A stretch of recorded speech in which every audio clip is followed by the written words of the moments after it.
7월 20일 역대하 1장 1절에서 3장 17절. 1장 솔로몬 왕이 지혜를 구하다. 다윗의 아들 솔로몬은 자기의 왕위를 튼튼히 굳혔다. 주 하나님께서 그와 함께 계시며 그를 크게 높여주셨다.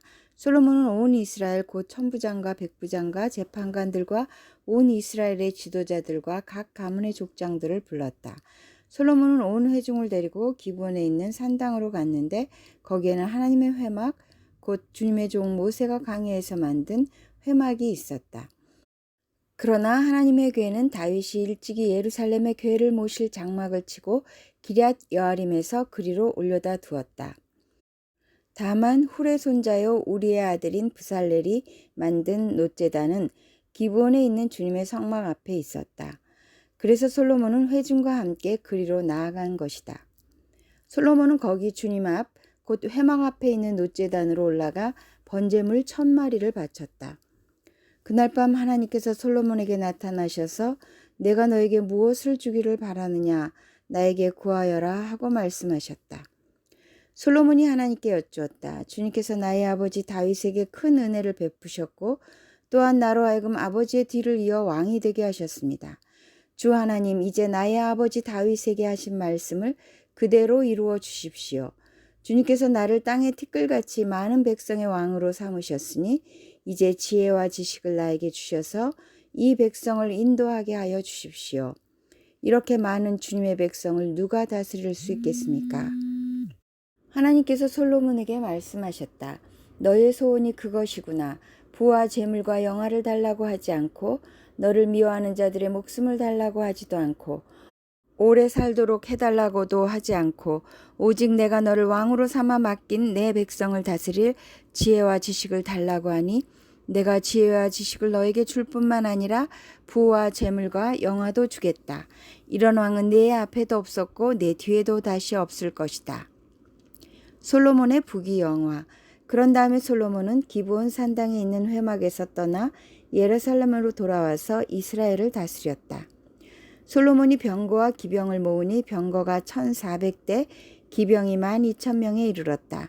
솔로몬은 그들을 병거 주둔성과 왕이 있는 예루살렘에다가 나누어 배치하였다. 왕의 덕분에 예루살렘에는 은과 금이 돌처럼 흔하였고 백향목은 세펠라 평원 지대의 뽕나무만큼이나 많았다.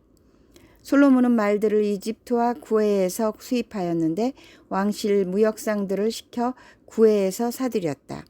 병거도 이집트에서 사들였는데 값은 병거 한 대에 은 600세겔이고 말 한 필에 150세겔이었다. 그렇게 들여와서 그것을 해쪽의 모든 왕과 시리아 왕들에게 되팔기도 하였다. 2장 성전 건축을 준비하다. 솔로몬은 주님의 이름을 받들어 모실 성전과 자기의 궁전을 짓기로 작정하였다. 그래서 솔로몬은 짐꾼 7만 명, 산에서 돌을 떠낼 사람 8만 명, 그들을 감독할 사람 3,600명을 뽑았다. 솔로몬은 또 두로이 히람왕에게 사람을 보내서 다음과 같이 부탁을 하였다. 내 선친 다윗이 친히 거처할 궁을 지을 때 임금님께서 백향목을 보내주신 것처럼 내게도 그렇게 해 주시기를 바랍니다. 이제 나는 주 나의 하나님의 이름을 모실 성전을 지어 바치고 그분 앞에서 향기로운 향을 사르며 늘 빵을 차려 놓으며 안식일과 초하루와 주 우리의 하나님께서 정하여 주신 절기마다 아침 저녁으로 번제물을 바치려고 합니다. 이것은 이스라엘이 언제까지나 지켜야 할 일입니다. 우리 하나님은 모든 신들보다 크신 분이시므로 내가 지을 성전도 커야 합니다. 하늘도 하늘 위에 하늘마저도 그분을 모시기에 좁을 터인데 누가 하나님을 모실 성전을 지을 수 있겠습니까? 하물며 내가 무엇이기에 그분께 성전을 지어드릴 수 있겠습니까? 다만 그분 앞에 향이나 피워 올리려는 뜻밖에 없습니다. 이제 임금님께서는 금은과 놋새와 쇠를 다룰 줄 알며 자주색이나 홍색이나 청색 천을 짤 줄 알며 조각도 할 줄 아는 기능공을 한 사람 보내주시기 바랍니다. 그러면 그가 여기 유다와 예루살렘에 있는 나의 기능공들을 데리고 일할 것입니다. 그들은 내 선친 다윗께서 훈련시켜둔 사람들입니다. 또 레바논에서 백향목과 잣나무와 백단목도 보내주시기 바랍니다. 임금님께서 나무를 잘 베는 기술자들을 거느리고 있음을 내가 잘 알고 있습니다. 내 부하들도 그들과 함께 일할 것입니다. 내가 크고 화려한 성전을 지으려고 하니 제목을 많이 준비해 주시기 바랍니다. 나무를 베는 벌목꾼들에게는 양곡을 주겠습니다. 밀가루 2만 섬, 보리 2만 섬, 포도주 2만 말, 기름 2만 말을 임금님의 일꾼들에게 주겠습니다. 두로의 히람왕이 솔로몬에게 회신을 보냈다. 주님께서 그 백성을 사랑하셔서 그들을 왕으로 세우시고 그들을 다스리게 하셨습니다. 히람의 글은 다음과 같이 이어졌다. 하늘과 땅을 만드신 주 이스라엘의 하나님께서는 찬양을 받으실 분입니다. 그분은 다윗 왕에게 명철과 총명을 고루 갖춘 슬기로운 아들을 주셔서 주님께 성전을 지어 바치게 하시고 자신의 왕궁을 위하여 궁전을 짓게 하셨습니다. 이제 총명을 갖춘 기능공 한 사람을 보내드리겠습니다. 이런 일의 전문가인 후람이라는 사람입니다. 이 사람은 단에 사는 여자 가운데 한 여자가 낳은 아들입니다. 그의 아버지는 두로 사람입니다. 이 사람은 금은과 노쇠와 새와 보석과 나무를 다룰 줄 알며 자주색과 청색 모시와 홍색 천을 짤 줄 알며 모든 조각을 잘 합니다. 어떠한 것을 부탁받더라도 모든 모양을 다 만들어낼 수 있는 사람이니 왕의 기능공들과 내 상전이시며 임금님의 선왕이신 다윗의 기능공들과 함께 일을 하게 하십시오. 임금님께서 말씀하신 밀과 보리와 기름과 포도주는 내 일꾼들에게 보내주십시오. 우리가 레바논에서 임금님께 필요한 만큼 나무를 베어 뗏목으로 엮어서 바다로 욥바까지 띄워보낼 터이니 그 뗏목을 예루살렘까지 운반하는 것은 임금님께서 하십시오. 성전 건축 시작. 솔로몬의 아버지 다윗이 전에 이스라엘 땅에 살던 이방인의 인구를 조사한 일이 있는데 솔로몬이 다시 조사해 보니 그 수가 모두 15만 3,600명이었다. 그 가운데서 7만 명은 짐꾼으로 뽑고 8만 명은 산에서 돌을 떠내게 하였다. 그리고 3,600명을 뽑아서 백성이 하는 일을 감독하게 하였다. 3장. 솔로몬은 예루살렘 모리아산에 주님의 성전을 짓기 시작하였다. 그곳은 주님께서 그의 아버지 다윗에게 나타나셨던 곳이다. 본래는 여부스 사람 오르난의 타작마당으로 쓰던 곳인데 다윗이 그곳을 성전터로 잡아놓았다. 성전을 짓기 시작한 때는 솔로몬이 왕위에 오른 지 4년째 되는 해 둘째 달 초 이틀이었다. 솔로몬이 짓는 하나님의 성전의 규모는 다음과 같다. 옛날에 쓰던 자로 성전의 길이가 60자, 너비가 20자이다. 성전 앞 현관은 길이가 성전의 너비와 같이 20자이고 높이는 120자인데 현관 안벽은 순금으로 입혔다. 솔로몬은 또 본당 안벽에 잣나무 판자를 대고 순금을 입히고 그 위에 종려나무 가지와 사슬 모양을 새겼다. 그는 보석으로 성전을 꾸며서 화려하게 하였는데 그 금은 바르와임에서 들여온 금이다. 그는 성전 안에 들보와 문지방과 벽과 문짝에 금박을 입히고 벽에는 그룹들을 아로 새겼다. 그는 또 지성소를 지었다. 그 길이는 성전의 너비와 같이 20자이고 너비도 20자이다. 600달란트의 순금 금박을 내부에 입혔다. 못의 무게만 하여도 금 50세겔이 나갔다. 다락에 있는 방들도 금으로 입혔다. 그는 지성소 안에 2개의 그룹 형상을 만들어 놓고 금으로 입혔다. 2 그룹이 날개를 편 길이를 서로 연결시키면 20자이다.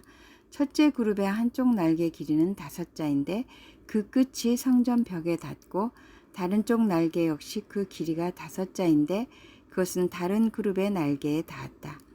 둘째 그룹의 한쪽 날개 길이 역시 5자인데 그 끝이 성전 벽에 닿고 다른 쪽 날개 역시 그 길이가 5자인데 그것은 첫 번째 그룹의 날개에 닿았다. 이 그룹들이 날개를 편 길이를 서로 연결시키면 20자이다. 그룹들은 성전 본관 쪽을 바라보고 서 있었다. 그는 또 청색 실과 자주색 실과 홍색 실과 가는 배로 휘장을 짜고 그 위에 그룹들의 모양을 수놓았다. 두 노쇠 기둥. 성전 앞에는 높이 35자짜리 기둥들을 세우고 그것들의 꼭대기에는 5자 높이의 기둥머리를 얹었다. 그는 또 목걸이 모양의 사슬을 만들어서 두 기둥머리에 두르고 석류 모양 100개를 만들어서 그 사슬에 달았다. 이렇게 그는 성전 본관 앞에 두 기둥을 세웠는데 하나는 오른쪽에 다른 하나는 왼쪽에 세웠다. 오른쪽에 세운 것은 야긴이라고 부르고 왼쪽에 세운 것은 보아스라고 불렀다. 로마서 6장 1절에서 23절. 6장. 그리스도인은 그리스도와 함께 죽고 함께 산다. 그러면 우리가 무엇이라고 말을 해야 하겠습니까? 은혜를 더하게 하려고 여전히 죄 가운데 머물러 있어야 하겠습니까? 그럴 수 없습니다. 우리는 죄에는 죽은 사람인데 어떻게 죄 가운데서 그대로 살 수 있겠습니까? 세례를 받아 그리스도 예수와 하나가 된 우리는 모두 세례를 받을 때에 그와 함께 죽었다는 것을 여러분은 알지 못합니까? 그러므로 우리는 세례를 통하여 그의 죽으심과 연합함으로써 그와 함께 묻혔던 것입니다. 그것은 그리스도께서 아버지의 영광으로 말미암아 죽은 사람들 가운데서 살아나신 것과 같이 우리도 또한 새 생명 안에서 살아가기 위함입니다. 우리가 그의 죽으심과 같은 죽음을 죽어서 그와 연합하는 사람이 되었으면 우리는 부활에 있어서도 또한 그와 연합하는 사람이 될 것입니다. 우리의 옛사람이 그리스도와 함께 십자가에 달려 죽은 것은 죄의 몸을 멸하여서 우리가 다시는 죄의 노예가 되지 않게 하려는 것임을 우리는 압니다. 죽은 사람은 이미 죄의 세력에서 해방되었습니다. 우리가 그리스도와 함께 죽었으면 그와 함께 우리도 또한 살아날 것임을 믿습니다. 우리가 알기로 그리스도께서는 죽은 사람들 가운데서 살아나셔서 다시는 죽지 않으시며 다시는 죽음이 그를 지배하지 못합니다. 그리스도께서 죽으신 죽음은 죄에 대해서 단번에 죽으신 것이요 그분이 사시는 삶은 하나님을 위하여 사시는 것입니다. 이와 같이 여러분도 죄에 대해서는 죽은 사람이요 하나님을 위해서는 그리스도 예수 안에서 살고 있는 사람이라는 것을 알아야 합니다. 그러므로 여러분은 죄가 여러분의 죽을 몸을 지배하지 못하게 해서 여러분이 몸의 정욕에 굴복하는 일이 없도록 하십시오. 그러므로 여러분은 여러분의 지체를 죄에 내맡겨서 불의의 연장이 되게 하지 마십시오. 오히려 여러분은 죽은 사람들 가운데서 살아난 사람답게 여러분을 하나님께 바치고 여러분의 지체를 의의 연장으로 하나님께 바치십시오. 여러분은 율법 아래 있지 않고 은혜 아래 있으므로 죄가 여러분을 다스릴 수 없을 것입니다. 그리스도인은 의의 종이다. 그러면 어떻게 해야겠습니까? 우리가 율법 아래 있지 않고 은혜 아래 있다고 해서 마음 놓고 죄를 짓자는 말입니까? 그럴 수 없습니다. 여러분이 아무에게나 자기를 종으로 내맡겨서 복종하게 하면 여러분은 여러분이 복종하는 그 사람의 종이 되는 것임을 알지 못합니까?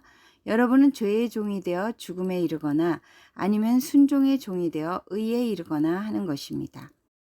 그러나 하나님께 감사하는 것은 여러분이 전에는 죄의 종이었으나 이제 여러분은 전에 받은 교훈의 본의 마음으로부터 순종함으로써 죄에서 해방을 받아서 의의 종이 된 것입니다.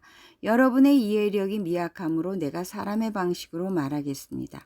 여러분이 전에는 자기 지체를 더러움과 불법의 종으로 내맡겨서 불법에 빠져 있었지만 이제는 여러분의 지체를 의의 종으로 바쳐서 거룩함에 이르도록 하십시오.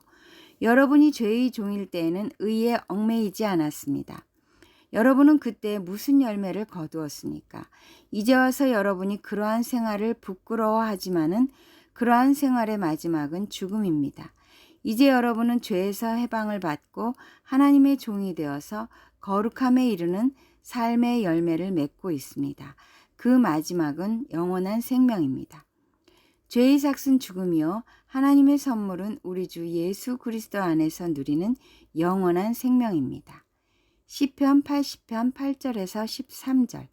주님께서는 이집트에서 포도나무 한 그루를 뽑아 오셔서 문 나라를 몰아내시고 그것을 심으셨습니다. 땅을 가꾸시고 그 나무에 뿌리를 내리게 하시더니 그 나무가 온 땅을 채웠습니다. 산들이 그 포도나무 그늘에 덮이고 울창한 백향목도 그 가지로 뒤덮였습니다. 그 가지는 지중해에까지 뻗고 세수는 유브라데스 강에까지 뻗었습니다. 그런데 어찌하여 주님께서는 그 울타리를 부수시고 길을 지나가는 사람마다 그 열매를 따먹게 하십니까?